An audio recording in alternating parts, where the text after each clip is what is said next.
சந்திப்பு கிட்டத்தட்ட ஒரு 25 நிமிடங்கள் தெளிவா எக்ஸ்பிளைன் பண்ணிட்டேன். A to Z தமிழ்நாட்டுடைய சமூக நீதி வரலாறு, இடஒதுக்கீடு வரலாறு, 1921 தமிழ்நாட்டில் 100 விழுக்காடு இடஒதுக்கீடு அப்பொழுது இருக்கின்ற நம்முடைய ஜஸ்டிஸ் பார்ட்டி நீதி கட்சி அப்பொழுது கொடுத்தார்கள். ஆனால் அது நடைமுறை 1927 வந்தது. அதன் பிறகு 1935 மத்திய அரசு தமிழ்நாட்டில் இருக்கிற மத்திய அரசு நிறுவனங்களில் இடஒதுக்கீடு வழங்கப்பட்டது. அதன் பிறகு 1950 வழக்கு தொடரப்பட்டு இந்த இடஒதுக்கீடு ரத்து செய்யப்பட்டது. அதன் பிறகு தந்தை பெரியார் அவர்கள் போன்றவர்கள் எல்லாம் போராடி அதன் பிறகுதான் இந்திய அரசு முதல் அரசியல் சாசன சட்ட திருத்தம் ஃபர்ஸ்ட் கான்ஸ்டிடியூஷனல் அமெண்ட்மெண்ட் கொண்டு வந்தார்கள். அதன் பிறகுதான் தமிழ்நாட்டில் 40 விழுக்காடு இடஒதுக்கீடு 1951 கொடுத்தார்கள். இது 1954 41 உயர்ந்தது.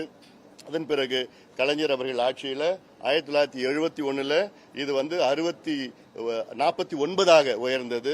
அதன் பிறகு எம்ஜிஆர் அவர்கள் காலத்தில் 1980 இது 68 உயர்ந்தது. அதன் பிறகு 1990 கலைஞர் அவர்கள் ஆட்சி காலத்தில் இது 69 உயர்ந்தது. அதன் பிறகு 1989 பிசியும் எம்பிசி என்று 20% 30% பிரிக்கப்பட்டது. 2008 இதுல உள்ஒதுக்கீடு இஸ்லாமியர்களுக்கு 3.5 விழுக்காடு, 2009 அருந்ததியர்களுக்கு 3 விழுக்காடு உள்ஒதுக்கீடு. இதெல்லாம் இந்த வரலாறெல்லாம் நான் சொன்னோம்.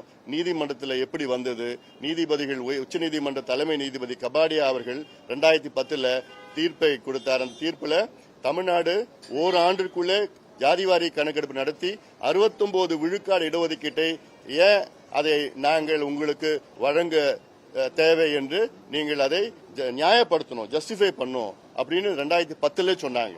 ஆனா இது இன்னைக்கு வரைக்கும் பண்ணல, செய்யல. வழக்கு இன்னும் முக்கியமான வழக்கு நீதிமன்றத்தில் இருக்கு.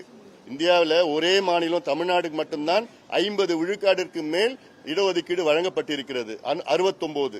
அதுல ஏன்னா 1994 ஜெயலலிதா அம்மையார் முதலமைச்சராக இருந்த நேரத்தில் இந்த தமிழ்நாட்டுடைய இடஒதுக்கீடு 69 விழுக்காடு இடஒதுக்கீடு சட்டத்தை அரசியல் சாசனத்தில் உள்ள 9வது அட்டை பிரிவினில் அதில் பாதுகாக்கப்பட்டிருக்கிறது.